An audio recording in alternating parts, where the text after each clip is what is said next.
Hi guys! Samahan niyo ko gumawa ng breakfast namin ni Papa bago pumasok sa trabaho. Ewan ko ba ang sipag ko gumawa ng breakfast today.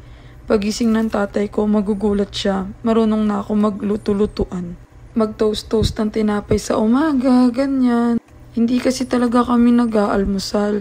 Kasi pagising, ligo, tapos prepare ng baon pang lunch, tapos pasok na sa trabaho. Ayun, napakagaling na magluto. Napakagaling na rin mag-grocery ng kung ano-ano para lang sa mga cravings. Oh, ayan, makikita nyo, ayan yung nagawa ko. 3 lang yan, yung 2 may cheese. Syempre, maarte ako. Tapos yung isa naman kay Papa, yung walang cheese. Ayan, nag-ready na rin ako ng kanyang iinumin yung mga herbal niya, ganyan. Ayan, init-init tayo ng mga ulam. Kasi gabi pa lang niluluto na namin yan, pangbaon namin para pagising sa umaga, hindi kami ngarag. Nako, nakakaloka.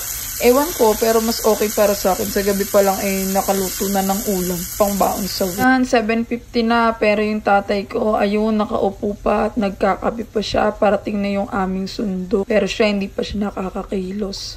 Ako talaga nagpe-prepare ng baon namin para yung tatay ko relax lang kagaya ngayon. Ay nako, iwanan na lang siguro yun siya.